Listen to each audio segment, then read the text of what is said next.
बच्चों स्वागत है आप सभी का आपके अपने चैनल यस यस स्टडी में। कैसे हैं आप लोग बच्चों? हमने पिछले वीडियो में सीखा है उत्तल दर्पण से किरण आरेख बनाना, और इस वीडियो में हम सीखेंगे, हम देखो बच्चों क्या क्या सीख चुके हैं। हम इससे पहले सीखे हैं अवतल दर्पण से किरण आरेख बनाना, उत्तल दर्पण से किरण आरेख बनाना। तो ये जो हमारा वीडियो है इसमें हम सीखेंगे अवतल दर्पण के प्रयोग और उत्तल दर्पण के प्रयोग, ठीक है। और बच्चों इसके बाद हमारा इस सीरीज का लास्ट वीडियो है जिसमें हम न्यूमेरिकल्स को हल करना सीखेंगे, मतलब दर्पण सूत्र के बारे में, दर्पण फार्मूला, मिरर फार्मूला के बारे में सीखेंगे।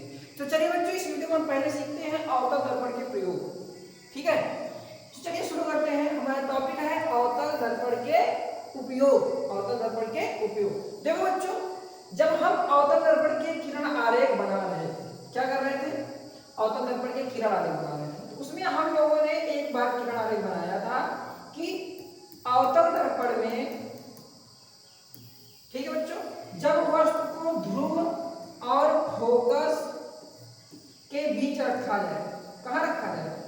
ध्रुव और फोकस के बीच रखा जाए। तो बच्चों इसका प्रतिबिंब बनता था, देखो हम क्या कहता है, मुख्य अक्ष के समांतर लाओ, परावर्तन के उपरांत फोकस से जाएगी, दूसरी किरण बच्चों कहां जाएगी? सी से जाएगी। तो ये दोनों किरणें उधर तो काटेंगी नहीं, तो ये हम इनको क्या कहिए थे, इसको डैश डैश लेके इस तरफ को बढ़ाए। तो ये यहाँ पर इसका प्रतिबिंब बना था। इसमें क्या हुआ था बच्चों कि अगर वस्तु को ध्रुव और फोकस पे रखें तो इसका प्रतिबिंब दर्पण के पीछे बनता है, सीधा बनता है और वस्तु से बड़ा बनता है। तो अवतल दर्पण के इसी बात का फायदा उठाते हैं और इसके उपयोग को सीखते हैं, ठीक है बच्चों। अब देखो होता क्या है, पहला है लिखा हुआ है शेविंग मिरर या मेकअप मिरर। मेकअप शेविंग मतलब जैसे मेरे लोग जो दाढ़ी बनाते हैं, ठीक है, ये होता है शेविंग करने का। तो जब शेविंग करना हो या मेकअप करना हो उस टाइम हमको चेहरे को क्या देखना होता है? बड़ा देखना होता है, राइट? समझ रहे हैं ना? बड़ा देखने के लिए हम वस्तु मतलब हमारा जो चेहरा है, राइट, इसको कहाँ रखेंगे? अवतल दर्पण के ध्रुव और फोकस के बीच रखेंगे तो अवतल दर्पण उसका बड़ा सा जूम वर्जन बना देगा, ताकि जो हमारा ये प्रोसेस है, ठीक है, ये अच्छे से हो सके। तो पहला प्रयोग है बच्चों अवतल दर्पण का शेविंग मिरर या मेकअप, शेविंग करने के लिए, मेकअप करने के लिए। दूसरा क्या है बच्चों? दंत चिकित्सक द्वारा। दांत का जो डॉक्टर होता है, दंत चिकित्सक, आप जब उसके बाद जाते हैं दांत का दवा कराने, दांत में लग गया आपके, कह रहा है, बोल रहे हैं दांत में हमारा कैविटी हो गया है। क्या हो गया है? कैविटी हो गया। आप गए दंत चिकित्सक के पास, अब दांत के अंदर क्या करेगा? कैसे देखेगा दांत के अंदर, ठीक है?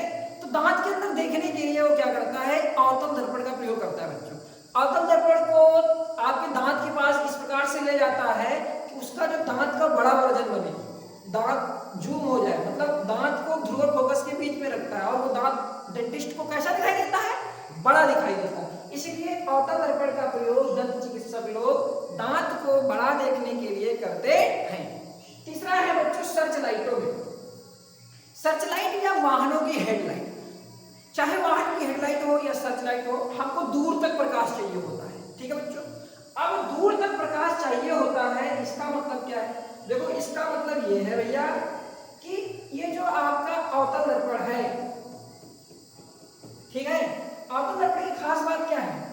अगर ये फोकस, हमने पढ़ा था अनंत से आने वाली किरणें फोकस से जाती हैं, लेकिन अगर फोकस से ही किरणें निकल रही हो बच्चों, अगर किरणें फोकस से निकल रही हो तो ये समानांतर हो जाती है। क्या हो जाती है? समानांतर हो जाती है। और ये किरणें कहां तक जाएंगी? अनंत तक जाएंगी।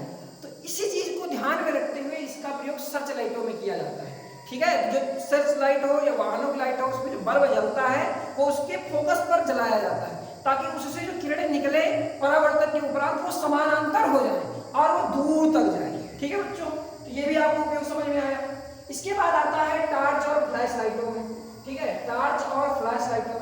टार्च और फ्लैश लाइटों में भी यही इसी प्रकार से काम किया जाता है। दूसरा है सौर कुकर। सौर कुकर का मतलब क्या है? देखो हम नॉर्मली ऐसे धूप में रख देंगे तो क्या हमारा भोजन पकेगा? नहीं पकेगा। लेकिन जो सोलर कुकर होता है उसमें भोजन पकता है। क्यों पकता है? क्योंकि सोलर कुकर में अवतल दर्पण लगा होता है, और अवतल दर्पण क्या करता है बच्चों? अनंत से आ रही किरणों को, जो समांतर किरणें आ जाती हैं, अनंत से आ रही किरणों को ये देखो फोकस पर मिला देता है। फोकस पर क्या कर देता है? मिला देता है। मतलब जो सारी किरणें हैं जो समांतर आ रही हैं उसको फोकस पे मिलाता है, ठीक है। तो जिससे क्या होता है? सारा गर्मी एक बिंदु पर एकत्रित हो जाता है, ठीक है। तो इसी चीज का प्रयोग किया जाता है सौर कुकर में, ठीक है बच्चों। इसके बाद आता है वैज्ञानिक उपकरण यानी कि दूरबीन में। कहां पर प्रयोग किया जाता है बच्चों? इसका दूरबीन में भी प्रयोग किया जाता है। तो ये थे कुछ अवतल दर्पण के प्रयोग। अब इसके बाद हमारा जो नेक्स्ट उपयोग जानना है, किसका जानना है बच्चों? वो जानना है हमको उत्तल दर्पण के प्रयोग। किसके प्रयोग जानना है बच्चों? उत्तल दर्पण के प्रयोग। चलिए, उत्तल दर्पण का प्रयोग क्या है? देखो ध्यान से, पहले एक चीज एक बात हमको ध्यान रखना है, उत्तल दर्पण याद रखिए, देखो लिखा भी हुआ, उत्तल दर्पण हमेशा सीधा, आभासी और छोटा प्रतिबिंब बनाता है। उत्तल दर्पण हमेशा सीधा, आभासी और वस्तु से छोटा प्रतिबिंब बनाता है। तो बच्चों इसी चीज को जो है ध्यान में रखकर हम इसका प्रयोग वाहनों में पीछे का दृश्य देखने के लिए करते हैं। पहला प्रयोग है इसका वाहनों के रियर व्यू मिरर में, यानी कि वाहनों में पीछे का दृश्य देखने के लिए। कोई पूछेगा आपसे कि वाहनों में ही पीछे का दृश्य देखने के लिए इसका प्रयोग किया जाता है, तो आप बताओगे क्योंकि उत्तल दर्पण सदैव सीधा, आभासी और वस्तु का छोटा प्रतिबिंब बनाता है। अगर हम अवतल दर्पण लगा दें तो क्या होगा? कभी प्रतिबिंब उल्टा बनेगा, कभी प्रतिबिंब सीधा बनेगा, तो ड्राइवर क्या हो जाएगा भैया? कंफ्यूज हो जाएगा। इसीलिए उत्तल दर्पण का प्रयोग किया जाता है। ठीक है बच्चों, उत्तल दर्पण का प्रयोग वाहनों में पीछे का दृश्य देखने के लिए किया जाता है।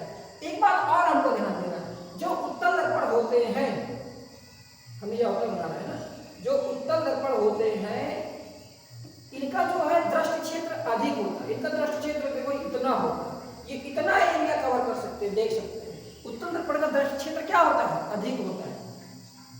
सड़कों के मोड़ पर दूर की वस्तु देखने के लिए, जैसे कोई सड़क में मोड़ है, अब मोड़ हमको उधर से तो नहीं दिख रहा कौन सा वाहन आ रहा है, तो चूंकि अगर हम वहां पर एक उत्तल दर्पण लगा लें, काहे लगा लें? क्योंकि उत्तल दर्पण का अभी बताया है दृष्टि क्षेत्र क्या होता है? दृष्टि क्षेत्र अधिक होता है। तो उत्तल दर्पण क्या करेगा? सामने वाली रोड में आ रहे वाहनों को उसमें उसका प्रतिबिंब बन जाएगा, और इधर से ड्राइवर जा रहा होगा उसको दिख जाएगा कि सामने से कौन आ रहा है। इसीलिए उत्तल दर्पण का प्रयोग सड़क के मोड़ पर किया जाता है। तीसरा है दुकानों और शोरूम और के निगरानी के लिए। ठीक है बच्चों, सीसीटीवी से पहले क्या होता था? दुकानदार लोग अपनी दुकान में एक उत्तल दर्पण का प्रयोग करते थे। उत्तल दर्पण में क्या होता है? पूरी दुकान का जो व्यू होता था वो उत्तल दर्पण में बन जाता था।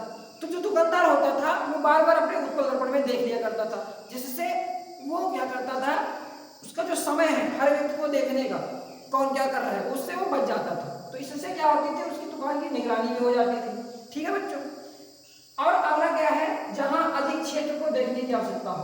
अभी आपको हमने बताया ही कि उत्तल दर्पण का जो दृष्टि क्षेत्र है वो क्या है? अधिक होता है। तो ठीक है, आप याद करिए उत्तल दर्पण का उपयोग। पहला उपयोग है बच्चों वाहनों में पीछे का दृश्य देखने के लिए।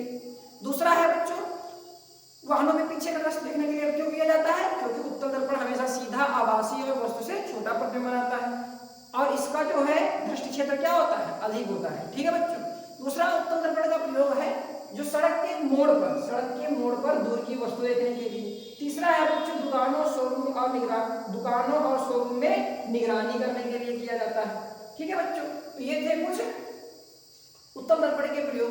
तो इस वीडियो में हमने सीखा है बच्चों अवतल दर्पण के प्रयोग और उत्तल दर्पण के प्रयोग। ठीक है, अगर आप सीख चुके हैं, वीडियो आपको अच्छे लग रहे हैं तो वीडियो को लाइक करिए। कोई समस्या है तो आप कमेंट कर सकते हैं। ठीक है बच्चों, thanks for watching this video.